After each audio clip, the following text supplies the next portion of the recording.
भाइयों और बहनों, आज जो बयान मैं आपके सामने पेश करने जा रहा हूँ, ये कोई आम बयान नहीं है। ये एक ऐसी हकीकत है जो आपकी और मेरी जिंदगी से जुड़ी हुई है। ये एक ऐसा वाकया है जो आपको अंदर तक हिला देगा। ये एक ऐसा सबक है जो शायद आपने कभी किसी से नहीं सुना होगा। आज मैं आपको बताऊंगा कि कैसे सिर्फ एक कलिमा, सिर्फ एक वजीफा, सिर्फ एक अमल इंसान की पूरी तकदीर बदल सकता है। कैसे एक इंसान जो मौत के मुंह में खड़ा था, जिसकी जिंदगी में सिर्फ अंधेरा था, जिसके पास कोई उम्मीद नहीं बची थी, वो कैसे अल्लाह के एक खास करम से दोबारा जिंदा हुआ। लेकिन इससे पहले कि मैं आपको ये कहानी सुनाऊं, मैं आपसे एक गुजारिश करता हूँ। इस बयान को आखिर तक सुनिएगा, बीच में मत छोड़िएगा, क्योंकि जो राज मैं आज आपको बताने वाला हूँ वो इस बयान के आखिर में है और शायद वही राज आपकी जिंदगी की दिशा बदल दे। अल्लाह की कसम, जो मैं आज आपको बताऊंगा वो मैंने अपनी आंखों से देखा है। ये कोई कहानी नहीं, ये हकीकत है। ये कोई अफसाना नहीं, ये जिंदगी का सच है। तो चलिए शुरू करते हैं इस सफर को। अपने दिल को खोल दीजिए, अपने कानों को तैयार कर लीजिए और अल्लाह से दुआ कीजिए कि ये बयान आपकी जिंदगी में कुछ बदलाव जरूर लाए। पहला बाब, करीम की जिंदगी का आगाज। ये कहानी है एक शख्स की जिसका नाम था करीम। करीम एक आम इंसान था, बिल्कुल आप और मेरे जैसा। न कोई बहुत अमीर, न कोई बहुत गरीब, मध्यम वर्ग का एक नेक दिल इंसान। करीम की उम्र 45 साल थी। उसके 3 बच्चे थे, 2 बेटे और 1 बेटी। उसकी बीवी फातिमा एक नेक और परहेजगार औरत थी। करीम का एक छोटा सा कारोबार था। एक कपड़े की दुकान थी जो उसके वालिद ने शुरू की थी और उसने संभाली थी। दुकान ज्यादा बड़ी नहीं थी, लेकिन इज्जत की रोटी मिल जाती थी। करीम सुबह फजर की नमाज के बाद दुकान खोल देता और रात को इशा की नमाज के बाद बंद करता। वो अपने काम में बहुत ईमानदार था।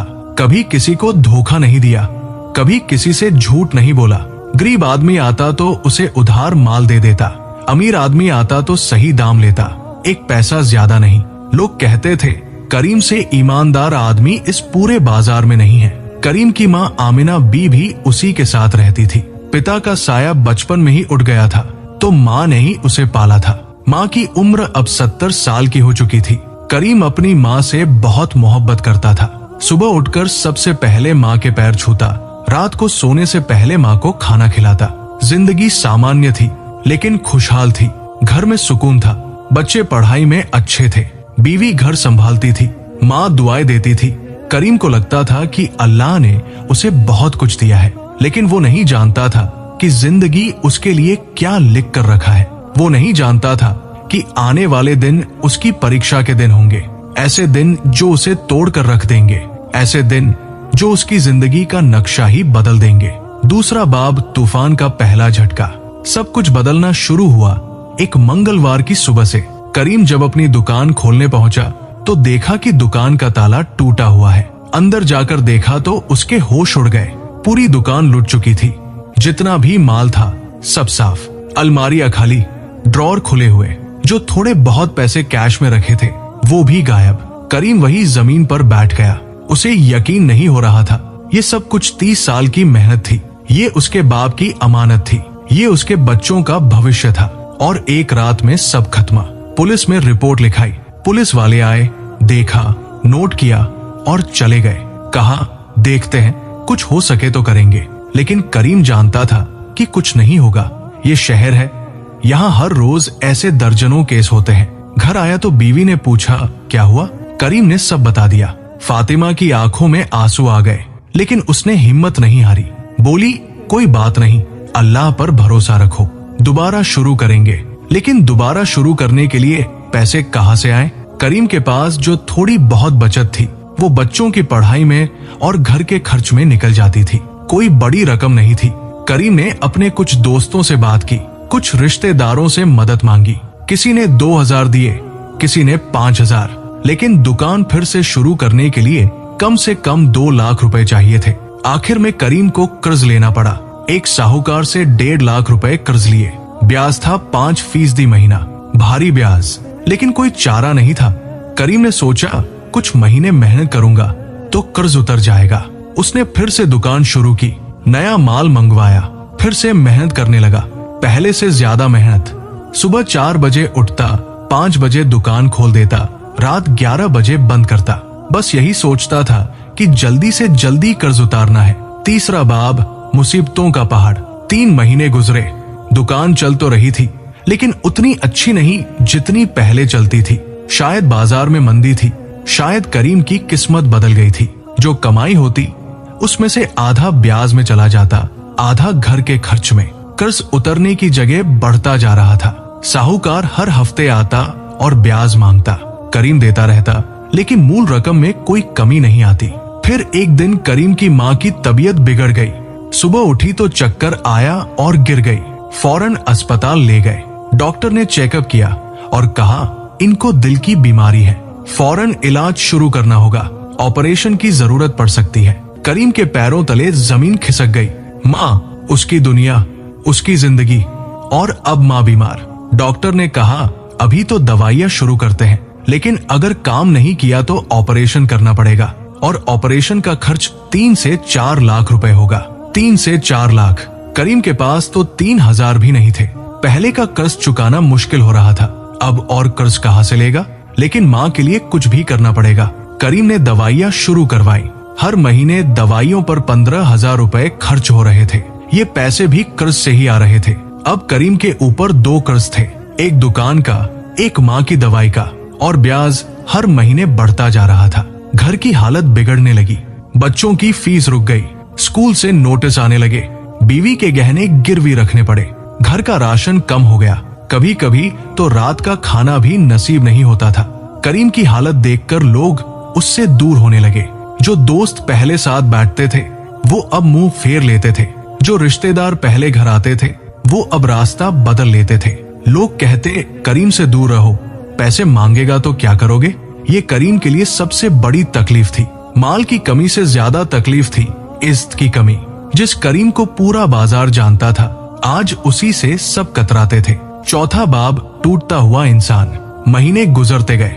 करीम की माँ की हालत में कोई सुधार नहीं आया। डॉक्टर ने फिर से बुलाया और कहा अब ऑपरेशन ही एक रास्ता है और जल्द से जल्द करवाना होगा, वरना बहुत देर हो जाएगी। करीम ने साहूकार से और कर्ज मांगा। साहूकार ने मना कर दिया, बोला पहले का कर्ज चुका दो, फिर बात करेंगे। करीम ने गिड़गिड़ाया, मिन्नतें की, लेकिन साहूकार का दिल नहीं पिघला। फिर करीम दूसरे साहूकारों के पास गया। हर जगह से एक ही जवाब, नहीं। किसी को भरोसा नहीं था कि करीम पैसे लौटा पाएगा। करीम ने अपने सारे रिश्तेदारों से बात की, हर किसी के आगे हाथ फैलाए, लेकिन सबके पास बहाने थे। कोई कहता मेरे पास भी नहीं है, कोई कहता अभी बहुत खर्च हो गया है, कोई कहता बाद में देखते हैं। आखिर में करीम के पास सिर्फ एक ही रास्ता बचा, अपनी दुकान बेचना। वो दुकान जो उसके बाप की निशानी थी, वो दुकान जो 30 साल से चल रही थी, वो दुकान जो उसकी पहचान थी। भारी दिल से करीम ने दुकान बेच दी। जो पैसे मिले उससे पुराने कर्ज चुकाए और माँ का ऑपरेशन करवाया। ऑपरेशन सफल रहा, माँ की जान बच गई। लेकिन करीम के पास अब कुछ नहीं बचा था, न दुकान, न पैसे, न कोई काम। अब करीम बेरोजगार हो गया था। घर का खर्च कैसे चलेगा? बच्चों को क्या खिलाएगा? किराया कैसे देगा? हजारों सवाल उसके दिमाग में घूमते रहते थे। करीम ने छोटे मोटे काम ढूंढने शुरू किए। कभी किसी के यहाँ मजदूरी कर लेता, कभी सामान उठा देता, कभी कहीं कुछ काम मिल जाता। लेकिन ये सब काफी नहीं था। जो थोड़े बहुत पैसे मिलते वो भी काफी नहीं होते। घर की हालत और खराब होती गई। अब तो कभी कभी पूरा दिन भूखे रहना पड़ता था। बच्चे स्कूल जाना छोड़ चुके थे। बीवी बीमार रहने लगी थी। माँ अपने कमरे में बैठकर रोती रहती थी। करीम की हालत देखकर पड़ोसी भी तरस खाते थे। कोई कभी खाना भिजवा देता, कोई कभी कुछ पैसे दे देता। लेकिन ये सब भीख जैसा लगता था करीम को। वो जो इज्जत से जीता था, आज भीख पर जी रहा था। 5वां बाब, अंधेरे की गहराई। धीरे धीरे करीम के मन में निराशा घर करने लगी। उसे लगने लगा कि शायद अल्लाह उससे नाराज है। शायद उसने कोई ऐसा गुनाह किया है जिसकी सजा मिल रही है। शायद वो काबिल नहीं है खुशी के। करीम की नमाज छूटने लगी। पहले वो 5 वक्त की नमाज पढ़ता था, अब कभी कभी एक भी नहीं पढ़ता था। उसे लगता था दुआ करने से क्या फायदा, अल्लाह तो सुनता ही नहीं। बीवी समझाती सब्र करो, अल्लाह पर भरोसा रखो। लेकिन करीम का भरोसा हिल चुका था। माँ कहती बेटा ये परीक्षा है, गुजर जाएगी। लेकिन करीम को लगता था कि ये परीक्षा कभी खत्म नहीं होगी। एक दिन करीम के दिमाग में एक खतरनाक ख्याल आया। उसने सोचा, क्यों न सब कुछ खत्म कर दूं, क्यों न अपनी जान दे दूं, कम से कम परिवार को मेरी वजह से तकलीफ तो नहीं होगी। ये ख्याल इतना खतरनाक था कि करीम खुद भी डर गया, लेकिन दिमाग से ये ख्याल जाता नहीं था। रात को सोते हुए यही सोचता, दिन में काम करते हुए यही सोचता। एक दिन करीम घर से निकला और एक पुल की तरफ चल दिया। वो पुल जहाँ से नीचे गहरी नदी बहती थी। उसने सोचा, बस आज सब कुछ खत्म कर देता हूँ। वो पुल पर पहुंचा, नदी को देखा, पानी तेजी से बह रहा था। उसने रेलिंग पकड़ी और सोचने लगा, लेकिन तभी उसे अपनी माँ की याद आई। वो माँ जिसने उसे पाला था, वो माँ जिसके लिए उसने सब कुछ किया, वो माँ जो अभी भी उसके लिए दुआ करती है। अगर वो आत्महत्या कर लेगा तो माँ का क्या होगा?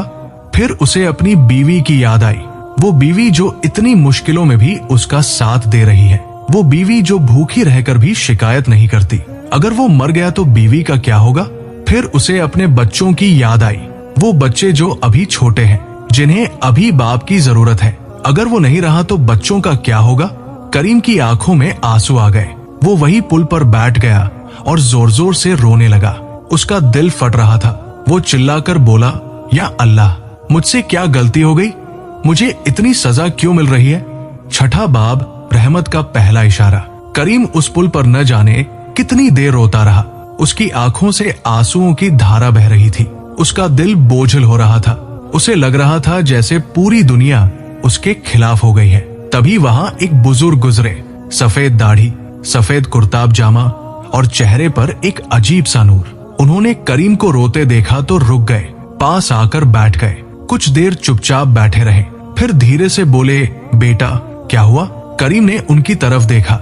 बुजुर्ग की आंखों में एक अजीब सा सुकून था, एक ऐसा सुकून जो करीम ने बहुत दिनों से नहीं देखा था। करीम ने कोई जवाब नहीं दिया, बस सिर हिला दिया। बुजुर्ग ने फिर कहा, बेटा मुझे बता सकते हो क्या तकलीफ है? करीम की जुबान खुल गई। उसने अपनी सारी कहानी बुजुर्ग को सुना दी। दुकान का लुटना, माँ की बीमारी, कर्ज का बोझ, बेरोजगारी, परिवार की तकलीफ, सब कुछ। और आखिर में बोला, अब तो बस मरने का मन करता है। बुजुर्ग ने धीरे से मुस्कुराया और बोले, बेटा जब इंसान अपनी ताकत हार जाता है तो अल्लाह की ताकत शुरू होती है। करीम ने कहा, लेकिन अल्लाह मेरी सुनता ही नहीं। मैंने इतनी दुआएं मांगी लेकिन कुछ नहीं हुआ। बुजुर्ग ने कहा, बेटा अल्लाह सबकी सुनता है, लेकिन अल्लाह का वक्त अलग होता है, हमारा वक्त अलग होता है। हम चाहते हैं कि फौरन सब कुछ मिल जाए, लेकिन अल्लाह हमें सब्र सिखाता है। फिर बुजुर्ग ने अपनी जेब से एक छोटा सा कागज निकाला और करीम को दिया। उस कागज पर सुंदर खुशख्ती में लिखा था, अस्तगफिरुल्लाह। करीम ने पूछा, ये क्या है? बुजुर्ग ने समझाया, बेटा ये सिर्फ एक लफ्ज नहीं है, ये एक ताकत है। ये एक ऐसी चाबी है जो हर बंद दरवाजे को खोल देती है। ये एक ऐसी दवा है जो हर जख्म को भर देती है। ये एक ऐसा वजीफा है जो तकदीर बदल देता है। करीम को यकीन नहीं हुआ। उसने कहा, बस इतना सा लफ्ज और ये मेरी सारी मुश्किलें दूर कर देगा? बुजुर्ग ने कहा, बेटा यकीन रखो, तुम रोज सुबह फजर की नमाज के बाद 100 बार अस्तगफिरुल्लाह पढ़ो, पूरे यकीन के साथ, पूरे दिल से, और देखना अल्लाह तुम्हारी जिंदगी कैसे बदल देता है। करीम ने कहा, लेकिन मैंने तो बहुत दुआएं पढ़ी, कुछ नहीं हुआ।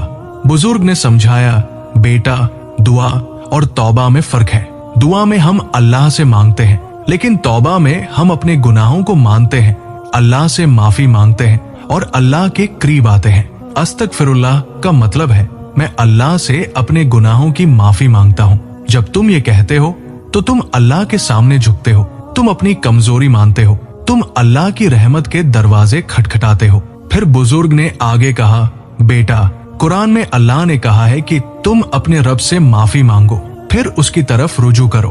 वो तुम पर आसमान से बारिश बरसाएगा और तुम्हारी ताकत में इजाफा करेगा। ये अल्लाह का वादा है। बुजुर्ग ने करीम का हाथ पकड़ा और बोले, बेटा एक बात याद रखना, अस्तगफिरुल्लाह सिर्फ जुबान से नहीं, दिल से पढ़ना। हर बार जब तुम ये कहो तो सोचो कि तुम अल्लाह के सामने खड़े हो। तुम अपने गुनाहों को याद करो, तुम रो अल्लाह के सामने, तुम अपनी बेबसी बयान करो और फिर देखना अल्लाह तुम्हें कैसे उठाता है। करीम की आंखों में एक चमक आई, एक उम्मीद की किरण दिखाई दी। उसने बुजुर्ग से पूछा, आप कौन हैं? बुजुर्ग मुस्कुराए और बोले, मैं कोई नहीं, बस एक बंदा हूँ अल्लाह का, जो तुम्हें वो बात बता रहा हूँ जो मुझे बहुत साल पहले किसी और ने बताई थी, और उस वजीफे ने मेरी जिंदगी भी बदल दी थी। ये कहकर बुजुर्ग खड़े हो गए और चलने लगे। करीम भी खड़ा हुआ और उनके पीछे दौड़ा, रुकिए, आपका नाम, आप कहाँ रहते हैं? लेकिन बुजुर्ग ने पीछे मुड़कर नहीं देखा, बस एक बात कही, बेटा नाम की क्या जरूरत, बस याद रखना अस्तगफिरुल्लाह। और एक बात और, तौबा करने के साथ साथ अपनी नमाजें भी पाबंदी से पढ़ना, क्योंकि नमाज ही वो चीज है जो इंसान को अल्लाह से जोड़े रखती है। ये कहकर बुजुर्ग भीड़ में गायब हो गए। करीम वही खड़ा रह गया, हाथ में वो कागज लिए हुए जिस पर अस्तगफिरुल्लाह लिखा था। 7वां बाब, पहला कदम। करीम घर वापस आया। उसके दिल में एक अजीब सी हलचल थी। एक तरफ शक था कि क्या सच में इतने से लफ्ज से कुछ बदल जाएगा, दूसरी तरफ उम्मीद थी कि शायद ये आखिरी रास्ता हो। रात को खाना खाने के बाद करीम ने अपनी बीवी को सब कुछ बताया। फातिमा ने कहा, अगर कोई बुजुर्ग ने कहा है तो जरूर कोई बात होगी, तुम शुरू करो, अल्लाह पर भरोसा रखो। करीम ने उस रात तहज्जुद की नमाज पढ़ी। बहुत दिनों बाद उसने इतने सुकून से नमाज पढ़ी। नमाज के बाद उसने 100 बार अस्तगफिरुल्लाह पढ़ा। हर बार जब वो ये लफ्ज बोलता, उसे लगता जैसे उसके दिल का बोझ हल्का हो रहा है। अगली सुबह फजर की नमाज के लिए उठा, मस्जिद गया, नमाज पढ़ी, फिर एक कोने में बैठकर 100 बार अस्तगफिरुल्लाह पढ़ा। इस बार उसकी आंखों से आंसू बह रहे थे। वो अल्लाह से माफी मांग रहा था, अपने गुनाहों को याद कर रहा था, अपनी गलतियों को मान रहा था। पहले दिन कुछ खास नहीं हुआ, दूसरे दिन भी नहीं, तीसरे दिन भी नहीं। करीम के मन में फिर से शक पैदा होने लगा, लेकिन फातिमा ने हिम्मत बंधाई, सब्र करो, अल्लाह जरूर सुनता है। करीम ने अपना अमल जारी रखा। रोज सुबह फजर की नमाज के बाद 100 बार अस्तगफिरुल्लाह, कभी कभी रात को भी पढ़ता। धीरे धीरे उसे एक अजीब सी तसल्ली महसूस होने लगी। उसका दिल हल्का होने लगा, निराशा कम होने लगी। एक हफ्ता गुजर गया। करीम अभी भी बेरोजगार था, अभी भी परेशान था, लेकिन उसके अंदर कुछ बदल रहा था। वो ज्यादा सब्र से काम ले रहा था, ज्यादा शांत हो गया था, गुस्सा कम हो गया था। दूसरा हफ्ता शुरू हुआ। करीम रोज की तरह अपना अमल कर रहा था। एक दिन वो सड़क पर चल रहा था तो एक दुकानदार ने उसे बुलाया। दुकानदार का नाम अली था। करीम को जानता था। अली ने कहा, करीम भाई, मुझे एक आदमी की जरूरत है जो मेरी दुकान में काम संभाले, क्या आप कर सकते हैं? करीम को यकीन नहीं हुआ। उसने पूछा, लेकिन मुझे क्यों? आप किसी और को रख सकते हैं। अली ने कहा, क्योंकि मैं जानता हूँ आप ईमानदार हैं और मुझे ऐसे ही आदमी की जरूरत है। करीम की खुशी का ठिकाना नहीं रहा। उसने फौरन हाँ कर दी। तनख्वाह बहुत ज्यादा नहीं थी, लेकिन कम से कम घर का खर्च चल जाता। उस रात करीम ने 2 रकात शुक्राने की नमाज पढ़ी। उसने अल्लाह का शुक्र अदा किया और उसने अस्तगफिरुल्लाह का वजीफा और ज्यादा दिल से पढ़ा। 8वां बाब, धीरे धीरे बदलाव। करीम ने अली की दुकान में काम शुरू किया। वो पूरी मेहनत से काम करता, सुबह से शाम तक। अली भी उससे बहुत खुश था। कहता, करीम भाई, आप जैसा ईमानदार आदमी मिलना मुश्किल है। 1 महीना गुजर गया। करीम को तनख्वाह मिली, पहली तनख्वाह। बहुत दिनों बाद उसके हाथ में पैसे आए थे। उसने सबसे पहले घर का राशन खरीदा, बच्चों को कपड़े दिलवाए, माँ की दवाइयाँ लाई, बीवी को कुछ पैसे दिए। उस रात घर में बहुत दिनों बाद खाना अच्छे से बना। बच्चे खुश थे, बीवी मुस्कुरा रही थी, माँ ने दुआ दी और करीम के दिल में एक यकीन पक्का हो गया, अस्तगफिरुल्लाह काम कर रहा है। करीम ने अपना वजीफा और बढ़ा दिया। अब वो सुबह 200 बार अस्तगफिरुल्लाह पढ़ता, शाम को भी 100 बार पढ़ता, हर वक्त की नमाज पाबंदी से पढ़ता, तहज्जुद की नमाज भी पढ़ने लगा। और अजीब बात ये थी कि जैसे जैसे वो ये अमल कर रहा था, वैसे वैसे उसकी जिंदगी में सुधार आ रहा था। छोटे छोटे लेकिन साफ नजर आने वाले सुधार। दूसरे महीने अली ने उसकी तनख्वाह बढ़ा दी। बोला, आप इतनी मेहनत करते हैं, इतना कम लेते हैं, ये नहीं चलेगा। तीसरे महीने एक पुराना दोस्त मिला। उसने करीम को 5000 रुपए दिए और कहा, भाई ये तुम्हारा हक था, बहुत साल पहले तुमने मुझे उधार दिए थे, मैं भूल गया था, अब याद आया। चौथे महीने माँ की तबीयत में सुधार आने लगा। डॉक्टर भी हैरान था। बोला, ये तो चमत्कार है, इतनी जल्दी सुधार की उम्मीद नहीं थी। 5वें महीने किसी ने बताया कि पुलिस ने उन चोरों को पकड़ लिया है जिन्होंने करीम की दुकान लूटी थी। कुछ सामान बरामद हुआ था। करीम को वापस मिल गया। करीम हर बदलाव को देखता और हैरान होता, ये सब कैसे हो रहा है। फिर उसे उस बुजुर्ग की बात याद आती, जब तुम अल्लाह के करीब जाओगे तो अल्लाह तुम्हारे करीब आएगा। नवा बाब, असली इम्तिहान। 6 महीने गुजर गए। करीम की जिंदगी पूरी तरह से बदल चुकी थी। अब उसके पास एक अच्छी नौकरी थी, घर में खाने की कमी नहीं थी, माँ की तबीयत ठीक थी, बच्चे दोबारा स्कूल जाने लगे थे। कर्ज धीरे धीरे उतर रहा था, लेकिन अल्लाह को कुछ और मंजूर था। अल्लाह चाहता था कि करीम का इम्तिहान पूरा हो, क्योंकि असली यकीन तब परखा जाता है जब फिर से मुश्किल आए। एक दिन अली ने करीम को बुलाया और कहा, करीम भाई, मुझे बहुत अफसोस है, मुझे अपना कारोबार बंद करना पड़ रहा है। मेरी तबीयत ठीक नहीं रहती, डॉक्टर ने आराम करने को कहा है, इसलिए मुझे दुकान बंद करनी पड़ेगी। करीम के पैरों तले जमीन खिसक गई। फिर से वही हालत, फिर से बेरोजगार, फिर से मुश्किलें। उस रात करीम सो नहीं सका। उसके दिमाग में हजारों सवाल थे। क्या अल्लाह फिर से उसकी परीक्षा ले रहा है? क्या वो अस्तगफिरुल्लाह का अमल बंद कर दे? लेकिन फिर उसे अपने 6 महीने के सफर की याद आई। कैसे अल्लाह ने उसे संभाला था, कैसे हर मुश्किल में रास्ता निकला था, कैसे हर बंद दरवाजा खुला था। करीम ने फैसला किया, नहीं, मैं हार नहीं मानूंगा, मैं अपना अमल जारी रखूंगा, मैं अल्लाह पर यकीन रखूंगा। उस रात उसने तहज्जुद की नमाज पढ़ी और 500 बार अस्तगफिरुल्लाह पढ़ा। रोता रहा अल्लाह के सामने, कहता रहा, या अल्लाह, तूने मुझे यहाँ तक लाया है, अब आगे का रास्ता भी तू ही दिखा।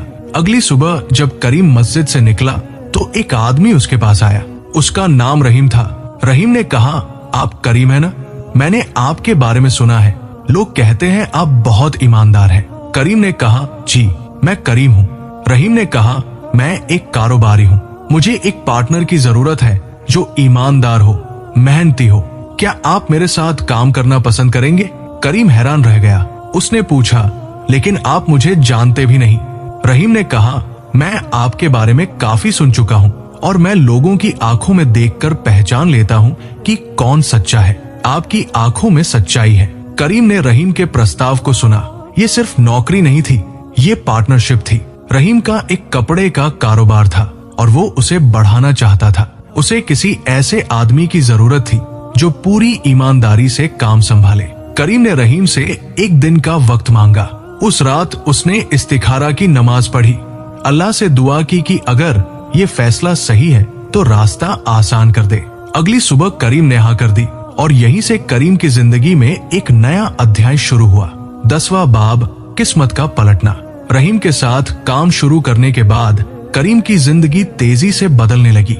रहीम एक अच्छा इंसान था और एक बेहतरीन कारोबारी भी। उसने करीम को सब कुछ सिखाया, कैसे माल खरीदते हैं, कैसे बेचते हैं, कैसे ग्राहकों से बात करते हैं। करीम ने पूरी लगन से काम किया। वो सुबह जल्दी पहुंच जाता, रात देर तक काम करता, हर ग्राहक से इज्जत से पेश आता, हर सौदे में ईमानदारी रखता। 3 महीने में ही उनका कारोबार दोगुना हो गया। रहीम बहुत खुश था। उसने करीम का हिस्सा बढ़ा दिया। अब करीम को अच्छी कमाई हो रही थी। करीम ने अपनी पहली बड़ी कमाई से सबसे पहले अपने सारे पुराने कर्ज चुकाए। जिस साहूकार से उसने कर्ज लिया था उसके पास गया और पूरा पैसा लौटा दिया। साहूकार को यकीन नहीं हुआ। बोला, करीम, तुम्हारी किस्मत बदल गई लगती है। करीम ने मुस्कुराकर कहा, नहीं, मेरी किस्मत नहीं, मेरा ईमान बदल गया है। फिर करीम ने अपने बच्चों को अच्छे स्कूल में दाखिला दिलवाया, बीवी के लिए नए कपड़े लाया, माँ के लिए सब जरूरी दवाइयाँ लाई और घर का किराया भी समय पर देने लगा। लेकिन सबसे बड़ी बात ये थी कि करीम ने अपना वजीफा नहीं छोड़ा। अब भी रोज सुबह और शाम अस्तगफिरुल्लाह का वजीफा पढ़ता। अब भी हर नमाज वक्त पर पढ़ता। अब भी तहज्जुद की नमाज नहीं छोड़ता। करीम को एहसास हो गया था कि ये सब अल्लाह का करम है और इस करम को जारी रखने के लिए उसे अपना अमल जारी रखना होगा। 1 साल बीत गया। करीम और रहीम का कारोबार अब शहर के सबसे बड़े कारोबारों में से एक बन गया था। उनकी 2 दुकानें हो गई, 20 से ज्यादा कर्मचारी थे और कमाई इतनी कि करीम ने सोचा भी नहीं था। करीम ने अपना पुराना घर छोड़ दिया और एक अच्छे इलाके में एक बड़ा मकान खरीद लिया। अब उसकी माँ को एक अलग कमरा मिल गया, बच्चों को अच्छी सुविधाएं मिल गई, बीवी को राहत मिल गई। लेकिन इन सब चीजों के बावजूद करीम जमीन से जुड़ा रहा। वो अमीर हो गया था लेकिन घमंडी नहीं हुआ। उसे याद था वो दिन जब वो भूखा सोता था। उसे याद था वो पुल जहां उसने आत्महत्या के बारे में सोचा था। उसे याद था वो बुजुर्ग जिसने उसे अस्तगफिरुल्लाह का वजीफा बताया था। 11वां बाब, बुजुर्ग से दोबारा मुलाकात। 2 साल बाद एक दिन करीम उसी पुल के पास से गुजर रहा था। वो पुल जहां उसकी जिंदगी बदली थी। उसने सोचा कि चलो यहाँ रुककर अल्लाह का शुक्र अदा करूं। वो पुल पर खड़ा होकर नदी को देखने लगा। उसे अपने पुराने दिन याद आने लगे, कैसे वो यहाँ खड़ा होकर मरने के बारे में सोच रहा था और आज वो यहाँ खड़ा है अल्लाह का शुक्र अदा करने। तभी उसे पीछे से किसी की आवाज सुनाई दी, बेटा। करीम ने पीछे मुड़कर देखा, वही बुजुर्ग, वही सफेद दाढ़ी, वही नूरानी चेहरा। करीम फौरन दौड़कर बुजुर्ग के पैरों पर गिर गया, रोने लगा, बोला, हजरत, मैं आपको ढूंढ रहा था, आप मेरे मोहसिन हैं, आपने मेरी जिंदगी बचाई। बुजुर्ग ने मुस्कुराकर करीम को उठाया और बोले, बेटा, मैंने कुछ नहीं किया, ये सब अल्लाह का करम है, मैंने तो सिर्फ एक रास्ता दिखाया, चला तो तुम। करीम ने कहा, लेकिन वो रास्ता आपने ही दिखाया, अगर आप उस दिन नहीं मिलते तो शायद मैं आज यहाँ नहीं होता। बुजुर्ग ने पूछा, तो बेटा बताओ क्या हाल है। करीम ने अपनी पूरी कहानी सुनाई, कैसे उसने अस्तगफिरुल्लाह का वजीफा शुरू किया, कैसे धीरे धीरे उसकी जिंदगी बदलने लगी, कैसे अल्लाह ने उसे हर मुश्किल से निकाला, कैसे आज वो एक कामयाब आदमी बन गया। बुजुर्ग खुशी से मुस्कुराए और बोले, बेटा, यही तो मैं चाहता था, तुमने अल्लाह पर यकीन रखा, अल्लाह ने तुम्हारी मदद की। फिर बुजुर्ग ने आगे कहा, लेकिन बेटा, एक बात याद रखना, ये दौलत, ये कामयाबी, ये सब अल्लाह की अमानत है, कभी इस पर घमंड मत करना, कभी गरीबों को मत भूलना। जिस तरह अल्लाह ने तुम्हारी मदद की उसी तरह तुम भी दूसरों की मदद करना। करीम ने वादा किया, जी हजरत, मैं कभी नहीं भूलूंगा।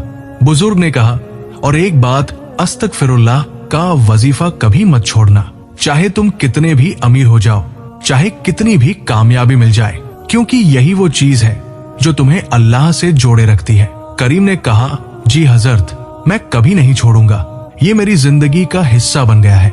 बुजुर्ग ने करीम के सिर पर हाथ रखा और दुआ दी, अल्लाह तुम्हें हमेशा खुश रखे, तुम्हारे माल में बरकत दे, तुम्हारे बच्चों को नेक बनाए और तुम्हें दुनिया और आखिरत दोनों में कामयाबी दे। फिर बुजुर्ग ने कहा, अब मुझे जाना होगा, लेकिन तुमसे एक गुजारिश है। करीम ने पूछा, जी हजरत, कहिए। बुजुर्ग ने कहा, बेटा, जो कुछ तुमने सीखा, जो तजुर्बा तुमने किया, वो दूसरों को भी बताना, लोगों को अस्तगफिरुल्लाह की ताकत के बारे में बताना, क्योंकि न जाने कितने करीम इस दुनिया में हैं जो तुम्हारी तरह परेशान हैं, जो मदद ढूंढ रहे हैं, तुम उन्हें ये रास्ता दिखाना। करीम ने वादा किया, जी हजरत, मैं जरूर बताऊंगा। ये कहकर बुजुर्ग चले गए। इस बार भी वो भीड़ में ऐसे गायब हो गए जैसे वो कभी थे ही नहीं। करीम वही खड़ा रह गया, उनके दिए हुए सबक को दिल में बसाए हुए। 12वां बाब, खैरात का सिलसिला। बुजुर्ग की बात करीम के दिल में बैठ गई। उसने फैसला किया कि अब वो दूसरों की मदद करेगा। जिस तरह अल्लाह ने उसकी मदद की, उसी तरह वो भी जरूरतमंदों की मदद करेगा। करीम ने अपनी कमाई का एक हिस्सा खैरात के लिए अलग करना शुरू किया। हर महीने वो गरीबों में खाना बंटवाता, जरूरतमंद लड़कियों की शादी में मदद करता, बीमार लोगों की दवाइयों का खर्च उठाता, यतीम बच्चों की पढ़ाई का इंतजाम करता। एक दिन करीम बाजार में जा रहा था। उसने देखा कि एक आदमी सड़क के किनारे बैठा रो रहा है। करीम रुक गया और उससे पूछा, क्या हुआ भाई? उस आदमी ने अपनी कहानी सुनाई। उसका नाम अकरम था। उसका भी कारोबार ठप हो गया था। उस पर कर्ज का बोझ था, परिवार परेशान था, बिल्कुल वैसी ही हालत जैसी कभी करीम की थी। करीम को अपनी पुरानी यादें ताजा हो गई। उसने अकरम की पूरी मदद की, उसका कर्ज चुकाया, उसे अपनी दुकान में काम दिया और सबसे जरूरी, उसे अस्तगफिरुल्लाह के बारे में बताया। करीम ने अकरम को वही बात बताई जो उस बुजुर्ग ने उसे बताई थी, अस्तगफिरुल्लाह की ताकत के बारे में, इसके वजीफे के बारे में, इसके फायदों के बारे में। अकरम ने भी अस्तगफिरुल्लाह का वजीफा शुरू किया और धीरे धीरे उसकी जिंदगी भी बदलने लगी। ये सिलसिला चल निकला। करीम जिस भी परेशान इंसान को मिलता उसकी मदद करता और उसे अस्तगफिरुल्लाह के बारे में बताता और हर किसी की जिंदगी में बदलाव आने लगता। करीम ने एक छोटा सा दर्स पाठशाला भी शुरू किया जहां वो लोगों को अस्तगफिरुल्लाह और दूसरे वजीफों के बारे में बताता। हर शुक्रवार को मस्जिद में एक मजलिस होती जहां करीम अपना तजुर्बा शेयर करता। लोग दूर दूर से आते करीम की बातें सुनने। कोई कहता, करीम भाई आपकी कहानी सुनकर हिम्मत मिलती है। कोई कहता, आपने मेरी जिंदगी बदल दी। लेकिन करीम हमेशा कहता, मैंने कुछ नहीं किया, ये सब अल्लाह का करम है, मैं तो सिर्फ एक जरिया हूँ। 13वां बाब असली राज। अब बात करते हैं अस्तगफिरुल्लाह के असली राज की। क्यों ये इतना ताकतवर है? क्यों ये इंसान की जिंदगी बदल देता है? अस्तगफिरुल्लाह का मतलब है मैं अल्लाह से माफी मांगता हूँ। जब इंसान ये कहता है तो वो अपने गुनाहों को पहचानता है, वो अपनी गलतियों को मानता है, वो अल्लाह के सामने झुकता है और यही वो चीज है जो अल्लाह को पसंद है। कुरान में अल्लाह फरमाता है, और जो लोग कोई बेहयाई का काम कर बैठे या अपने ऊपर जुल्म करें फिर अल्लाह को याद करें और अपने गुनाहों की माफी मांगे, और अल्लाह के सिवा गुनाहों को कौन माफ करता है। और एक हदीस में रसूलुल्लाह ने फरमाया, जो शख्स इस्तिगफार को लाजिम पकड़े अल्लाह उसके लिए हर तंगी से निकलने का रास्ता बना देता है, हर परेशानी से निजात दिलाता है और उसे वहां से रिस्क देता है जहां से उसे गुमान भी नहीं होता। ये कोई जादू नहीं है, ये अल्लाह का वादा है। जब बंदा सच्चे दिल से अल्लाह से माफी मांगता है तो अल्लाह उसे माफ करता है और उसकी मुश्किलें दूर करता है। लेकिन शर्त यह है कि इस्तिगफार सिर्फ जुबान से नहीं, दिल से हो। सिर्फ लफ्जों की तकरार नहीं, असली एहसास हो। इंसान को अपने गुनाहों का एहसास होना चाहिए, उसे सच में माफी मांगनी चाहिए और फिर उन गुनाहों से बचने की कोशिश करनी चाहिए। अस्तगफिरुल्लाह पढ़ने से इंसान का दिल साफ होता है, उसके गुनाह माफ होते हैं, उसकी परेशानियां दूर होती हैं, उसके रिस्क में बरकत आती है, उसकी जिंदगी में सुकून आता है। और सबसे बड़ी बात, अस्तगफिरुल्लाह इंसान को अल्लाह के करीब ले जाता है, और जब इंसान अल्लाह के करीब होता है तो उसे किसी चीज की कमी नहीं रहती। 14वां बाब वजीफे का तरीका। अब बात करते हैं कि अस्तगफिरुल्लाह का वजीफा कैसे करना चाहिए। पहली बात, वुजू के साथ पढ़ना बेहतर है, पाक साफ रहना जरूरी है। दूसरी बात, सबसे अच्छा वक्त फजर की नमाज के बाद है। ये वो वक्त है जब अल्लाह की रहमत नाजिल होती है, लेकिन कोई भी वक्त पढ़ सकते हैं, सुबह, शाम, रात, कभी भी। तीसरी बात, तादाद, संख्या कम से कम 100 बार होनी चाहिए, लेकिन जितना ज्यादा पढ़ेंगे उतना बेहतर। कुछ लोग 300 बार पढ़ते हैं, कुछ 1000 बार। चौथी बात, तस्बीह, माला इस्तेमाल कर सकते हैं, इससे गिनती आसान हो जाती है। पांचवी बात और सबसे जरूरी, दिल से पढ़ना। बस जुबान से रटना काफी नहीं, दिल में ये एहसास होना चाहिए कि आप सच में अल्लाह से माफी मांग रहे हैं। जब आप अस्तगफिरुल्लाह पढ़े तो अपने गुनाहों को याद करें, सोचे कि कहाँ कहाँ गलती हुई, कहाँ कहाँ अल्लाह की नाफरमानी हुई, और फिर सच्चे दिल से माफी मांगे। साथ ही ये भी अहद, वादा करे कि आगे से वो गुनाह नहीं करेंगे, क्योंकि असली तौबा यही है कि इंसान गुनाह से बचने की कोशिश करे। और एक बात, सिर्फ अस्तगफिरुल्लाह पर ही निर्भर न रहे, साथ साथ नमाजें भी पाबंदी से पढ़े, कुरान की तिलावत करे, नेक काम करे, गरीबों की मदद करे, क्योंकि ये सब चीजें मिलकर इंसान को अल्लाह के करीब लाती है। 15वां बाब, कुछ और हकीकी वाकयात। करीम की तरह और भी बहुत से लोगों की जिंदगी अस्तगफिरुल्लाह से बदली। मैं आपको कुछ और वाकयात सुनाता हूँ। एक औलाद न होने की वजह से परेशान थी, सालों से इलाज चल रहा था, लेकिन कोई फायदा नहीं हो रहा था। किसी ने उसे अस्तगफिरुल्लाह का वजीफा बताया। उसने 6 महीने तक रोजाना 300 बार पढ़ा और अल्लाह के करम से 1 साल बाद उसे औलाद की नेमत मिली। एक शख्स को कैंसर हो गया था, डॉक्टरों ने जवाब दे दिया था, लेकिन उसने हार नहीं मानी। उसने अस्तगफिरुल्लाह का वजीफा शुरू किया। रोजाना 500 बार पढ़ता, साथ ही दुआएं करता, नमाजें पढ़ता, सदका देता, और अल्लाह के करम से उसकी बीमारी ठीक हो गई। डॉक्टर भी हैरान रह गए। एक लड़की की शादी नहीं हो रही थी, कई रिश्ते आए, लेकिन हर बार कुछ न कुछ अड़चन आ जाती। लड़की की माँ बहुत परेशान थी। फिर किसी ने बताया कि अस्तगफिरुल्लाह का वजीफा करो। माँ और बेटी दोनों ने मिलकर वजीफा शुरू किया। 3 महीने बाद एक अच्छा रिश्ता आया और शादी हो गई। एक नौजवान नशे की लत में फंसा हुआ था। कई बार छोड़ने की कोशिश की, लेकिन फिर लौट आता। परिवार परेशान था। फिर उसके बड़े भाई ने उसे अस्तगफिरुल्लाह के बारे में बताया। नौजवान ने रोजाना वजीफा शुरू किया। धीरे धीरे उसका दिल बदलने लगा। नशे की तरफ रुझान कम होने लगा और 6 महीने बाद उसने पूरी तरह नशा छोड़ दिया। ये सब हकीकी वाकयात है, ये कोई कहानियां नहीं है। ये लोगों के असली तजुर्बे हैं और ये सब अस्तगफिरुल्लाह की ताकत की वजह से हुआ। 16वां बाब, अहम सवाल। अब कुछ सवाल जो लोग अक्सर पूछते हैं। सवाल नंबर 1, क्या अस्तगफिरुल्लाह सिर्फ मुसलमानों के लिए है? जवाब, अस्तगफिरुल्लाह एक इस्लामी जिक्र है, लेकिन इसका मतलब है अल्लाह से माफी मांगना। कोई भी इंसान किसी भी मजहब का हो अपने खुदा से माफी मांग सकता है। ये एक यूनिवर्सल सिद्धांत है। सवाल नंबर 2, कितने दिन तक पढ़ना होगा?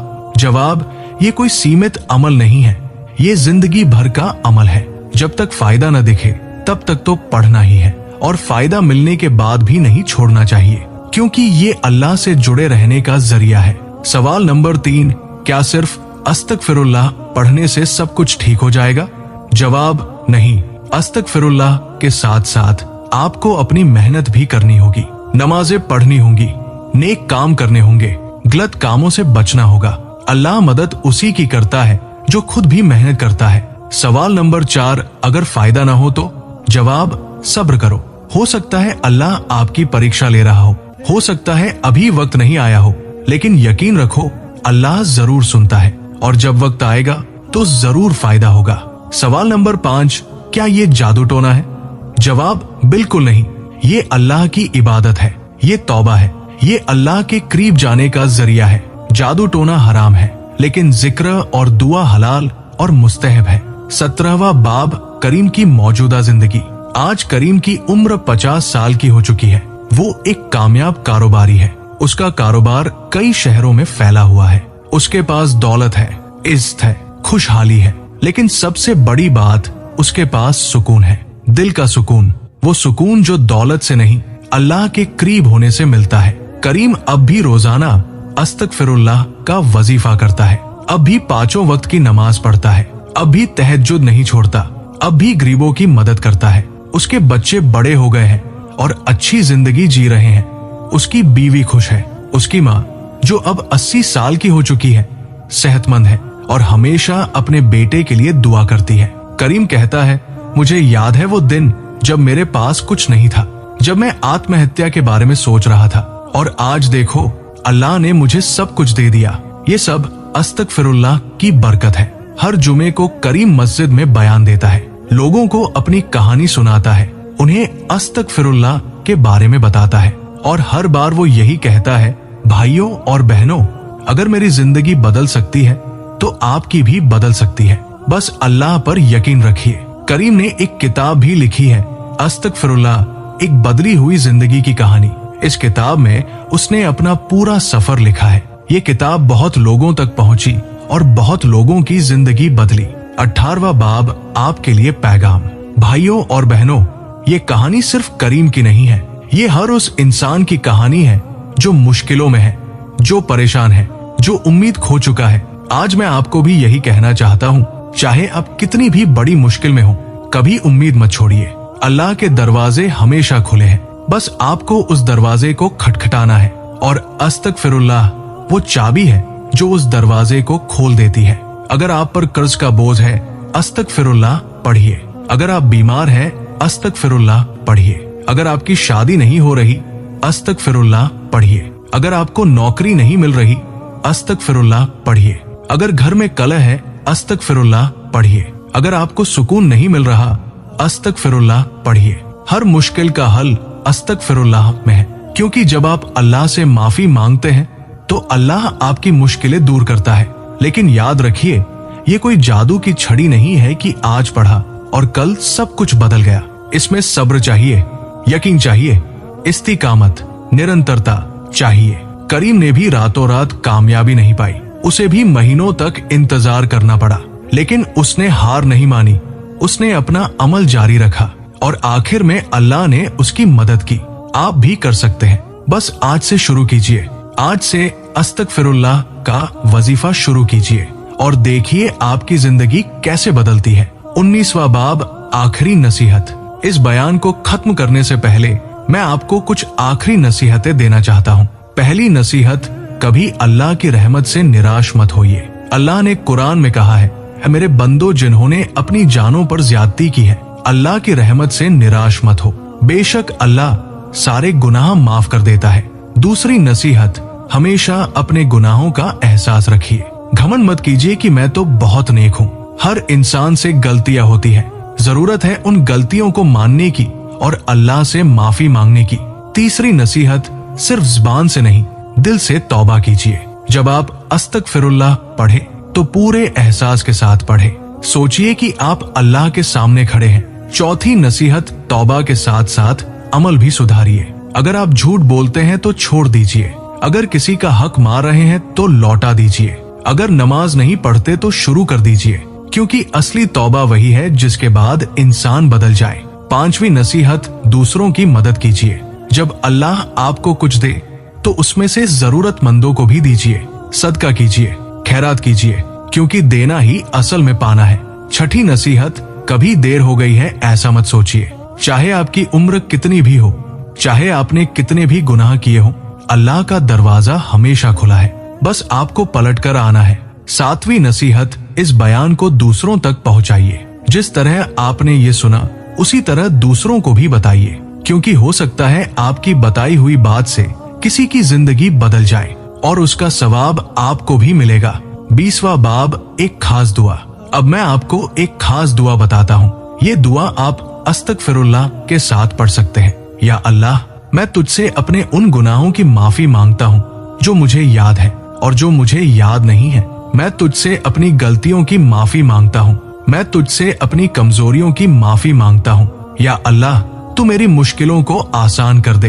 तू मेरे कर्ज को खत्म कर दे। तू मेरी बीमारी को दूर कर दे। तू मेरे घर में सुकून डाल दे। या अल्लाह, तू मुझे सीधे रास्ते पर चला। तू मुझे नेकी की तौफीक दे। तू मुझे बुराई से बचा। तू मेरे दिल को अपनी मोहब्बत से भर दे। या अल्लाह, तू मेरे माता पिता की मगफिरत फरमा। तू मेरे बच्चों को नेक बना। तू मेरे परिवार की हिफाजत फरमा। या अल्लाह, तू मुझे दुनिया में भी कामयाबी दे और आखिरत में भी। तू मुझे जन्नत नसीब फरमा। आमीन। ये दुआ रोज पढ़िए, अस्तगफिरुल्लाह के बाद पढ़िए और देखिए अल्लाह कैसे आपकी दुआएं कबूल करता है। 21वां बाब, आखिरी वाकया। इस बयान को खत्म करने से पहले मैं आपको एक आखिरी वाकया सुनाता हूँ। कुछ महीने पहले की बात है। करीम अपनी दुकान पर बैठा था, तभी एक जवान लड़का आया। उसकी हालत बहुत खराब थी, कपड़े फटे हुए, चेहरा उदास, आंखों में निराशा। लड़के ने करीम से कहा, सर मुझे काम चाहिए, कोई भी काम, मैं मर रहा हूँ भूख से। करीम ने उसे बिठाया और खाना खिलाया। फिर पूछा, बेटा तुम्हारी क्या मुसीबत है? लड़के ने अपनी कहानी सुनाई। उसका नाम यूसुफ था। वो एक छोटे शहर से बड़े शहर नौकरी ढूंढने आया था, लेकिन कहीं काम नहीं मिला। जो पैसे लाया था वो खत्म हो गए। अब उसके पास न खाने को कुछ था, न रहने को जगह। करीम को अपनी पुरानी यादें ताजा हो गई। उसने यूसुफ को अपनी दुकान में काम दे दिया, साथ ही उसे रहने के लिए एक कमरे का इंतजाम भी कर दिया। लेकिन सबसे जरूरी, करीम ने यूसुफ को अस्तगफिरुल्लाह के बारे में बताया, अपनी पूरी कहानी सुनाई और कहा, बेटा ये वजीफा पढ़ना शुरू कर दो, यकीन मानो तुम्हारी जिंदगी बदल जाएगी। यूसुफ ने शुरू में यकीन नहीं किया, लेकिन करीम की कहानी सुनकर और उसकी कामयाबी देखकर उसने सोचा कि कोशिश करके देखते हैं। यूसुफ ने अस्तगफिरुल्लाह का वजीफा शुरू किया। रोज सुबह शाम पढ़ता, साथ ही मेहनत से काम करता, नमाजें पढ़ता, नेक बनने की कोशिश करता। 6 महीने में यूसुफ की पूरी जिंदगी बदल गई। अब वो करीम का भरोसेमंद कर्मचारी बन चुका था। उसकी तनख्वाह अच्छी थी। उसने अपने घर वालों को भी पैसे भेजने शुरू कर दिए और सबसे बड़ी बात, उसके दिल में सुकून था। यूसुफ कहता है, अगर उस दिन करीम भाई नहीं मिलते तो पता नहीं मेरा क्या होता, लेकिन अल्लाह ने उन्हें मेरे रास्ते में भेजा और उन्होंने मुझे अस्तगफिरुल्लाह का रास्ता दिखाया। आज मैं जो कुछ भी हूँ ये इस वजीफे की बरकत है। ये सिलसिला आज भी जारी है। करीम जितने लोगों की मदद करता है वो लोग दूसरों की मदद करते हैं और ये सिलसिला बढ़ता जा रहा है। 22वां बाब अस्तगफिरुल्लाह के फजाइल गुण। अब मैं आपको अस्तगफिरुल्लाह के कुछ खास फजाइल बताता हूँ जो हदीस और कुरान में बयान हुए हैं। पहला फायदा गुनाहों की माफी। जब इंसान सच्चे दिल से अस्तगफिरुल्लाह पढ़ता है तो अल्लाह उसके गुनाह माफ कर देता है। दूसरा फायदा रिस्क में बरकत। हदीस में है कि जो इस्तिगफार को लाजिम पकड़े अल्लाह उसे वहां से रिस्क देता है जहां से उसे गुमान भी नहीं होता। तीसरा फायदा मुश्किलों से निजात। जो शख्स बहुत ज्यादा इस्तिगफार करता है अल्लाह उसके लिए हर तंगी से निकलने का रास्ता बना देता है। चौथा फायदा दुआओं की कबूलियत। जो इंसान पहले अपने गुनाहों की माफी मांगता है फिर दुआ करता है उसकी दुआ जल्दी कबूल होती है। पांचवा फायदा दिल का सुकून। अस्तगफिरुल्लाह पढ़ने से दिल को अजीब सुकून मिलता है, परेशानियां कम लगने लगती है। छठा फायदा बारिश का नुज़ूल। कुरान में हजरत नूह अलैहिस्सलाम ने अपनी कौम से कहा अपने रब से माफी मांगो, वो बहुत माफ करने वाला है, वो तुम पर आसमान से खूब बारिश भेजेगा। सातवां फायदा औलाद और माल में इजाफा। कुरान में है कि इस्तिगफार करने वालों को अल्लाह माल और औलाद से नवाजता है। आठवां फायदा जन्नत का रास्ता। जो इंसान अपने गुनाहों की माफी मांगता रहता है वो अल्लाह के करीब होता जाता है और जो अल्लाह के करीब है उसके लिए जन्नत का रास्ता आसान हो जाता है। ये सब फायदे हैं अस्तगफिरुल्लाह के और ये कोई बनाई हुई बातें नहीं है, ये कुरान और हदीस में मौजूद है। 23वां बाब कुछ अहम नुक्ते। अब मैं आपको कुछ अहम नुक्ते बताता हूँ जो अस्तगफिरुल्लाह पढ़ते वक्त ध्यान में रखने चाहिए। पहला नुक्ता, नीयत साफ होनी चाहिए। सिर्फ दुनियावी फायदे के लिए न पढ़े बल्कि अल्लाह की रजा के लिए पढ़े। दूसरा नुक्ता, तौबा सच्ची होनी चाहिए। सिर्फ जुबान से माफी मांगने से काम नहीं चलेगा, दिल से महसूस करना होगा कि आपने गलती की है। तीसरा नुक्ता, गुनाह छोड़ने का पक्का इरादा होना चाहिए। अगर आप अस्तगफिरुल्लाह पढ़ते जाएं और गुनाह करते जाएं तो ये मजाक है। चौथा नुक्ता, अगर किसी का हक मारा है तो वापस करें, अगर किसी से बुराई की है तो माफी मांगे, क्योंकि बंदों के हुकूक अल्लाह के हुकूक से भी ज्यादा अहम है। पांचवा नुक्ता, सब्र रखें, फौरन नतीजे की उम्मीद न करें। हो सकता है अल्लाह आपकी परीक्षा ले रहा हो, लेकिन जारी रखें, इंशाअल्लाह फायदा जरूर होगा। छठा नुक्ता, शुक्र अदा करें। जब भी कुछ अच्छा हो अल्लाह का शुक्र करें, क्योंकि शुक्र करने से नेमतें बढ़ती है। सातवां नुक्ता, दूसरों को भी बताएं। अगर आपको फायदा हो तो दूसरों को भी बताएं, इस तरह आपको दोहरा सवाब मिलेगा। 24वां बाब, एक खास हिदायत। अब मैं आपको एक खास हिदायत देना चाहता हूँ, ये बहुत जरूरी है। अस्तगफिरुल्लाह पढ़ना बहुत अच्छा अमल है, लेकिन इसका मतलब ये नहीं कि आप बाकी सब कुछ छोड़ दें। नमाज सबसे जरूरी है। 5 वक्त की नमाज वक्त पर पढ़नी ही पढ़नी है, ये कोई ऐच्छिक नहीं, फर्ज है। अगर आप नमाज नहीं पढ़ते और सिर्फ अस्तगफिरुल्लाह पढ़ रहे हैं तो ये ठीक नहीं है। कुरान की तिलावत करें, रोज थोड़ा सा ही सही, लेकिन पढ़े। कुरान में शिफा है, बरकत है। सदका करें, जो भी अल्लाह ने दिया है उसमें से जरूरतमंदों को दे। सदका से मुसीबतें टलती है। नेक काम करें, लोगों की मदद करें, अच्छी बातें कहें, बुरे कामों से बचे और सबसे जरूरी हराम से बचे। हराम कमाई, हराम रिश्ते, हराम खाना सबसे बचे, क्योंकि जब तक हराम खाएंगे दुआएं कबूल नहीं होंगी। अस्तगफिरुल्लाह इन सब चीजों के साथ पढ़े, तब जाकर असली फायदा होगा। 25वां बाब, आखिरी वाकिया और इख्तिताम। अब इस बयान को खत्म करने का वक्त आ गया है, लेकिन खत्म करने से पहले एक आखिरी वाकिया। कल की बात है, मुझे एक मैसेज आया। एक औरत ने लिखा, मैंने 3 महीने पहले आपका बयान सुना था। उस वक्त मैं बहुत परेशान थी, घर में कलह था, बच्चे बीमार थे, पति बेरोजगार था। मैंने अस्तगफिरुल्लाह का वजीफा शुरू किया। आज मैं आपको बताना चाहती हूँ कि अल्लाह ने मेरी सारी मुश्किलें दूर कर दी। बच्चे ठीक हो गए, पति को नौकरी मिल गई, घर में सुकून आ गया। शुक्र है अल्लाह का। ये मैसेज पढ़कर मेरी आंखों में आंसू आ गए। यही तो असली कामयाबी है, किसी की जिंदगी बदलना, किसी को उम्मीद देना, किसी को अल्लाह के करीब लाना। भाइयों और बहनों, आज मैंने आपको जो कहानी सुनाई, जो बातें बताई, ये सब अल्लाह की तौफीक से हुआ। मैं कोई बड़ा आलिम नहीं हूँ, मैं कोई पीर या फकीर नहीं हूँ, मैं बस एक आम इंसान हूँ जो अल्लाह का पैगाम लोगों तक पहुँचाने की कोशिश करता हूँ। आज से आप भी अस्तगफिरुल्लाह का वजीफा शुरू कीजिए पूरे यकीन के साथ, पूरे सब्र के साथ, और इंशाअल्लाह आपकी जिंदगी जरूर बदलेगी। याद रखिए, अल्लाह उस कौम की हालत नहीं बदलता जब तक वो खुद अपनी हालत नहीं बदलते। तो पहला कदम आपको उठाना होगा, अल्लाह की तरफ पलटना होगा, अस्तगफिरुल्लाह पढ़ना होगा, और फिर देखिए अल्लाह कैसे आपकी मदद करता है, कैसे आपके बंद दरवाजे खुलते हैं, कैसे आपकी मुश्किलें आसान होती हैं, कैसे आपकी जिंदगी बदलती है। मैं दुआ करता हूँ कि अल्लाह आप सबको अस्तगफिरुल्लाह की ताकत समझने की तौफीक दे, आप सबकी मुश्किलें दूर करे, आप सबको खुशहाल जिंदगी दे, आप सबको दुनिया और आखिरत में कामयाबी दे।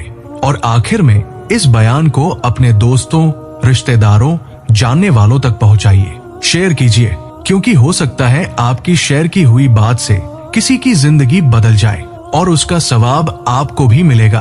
अल्लाह हम सबको नेक अमल की तौफीक दे, हमारे गुनाह माफ करे, हमें सीधे रास्ते पर चलाए और हमें जन्नत नसीब फरमाए। आमीन या रब्बल आलमीन।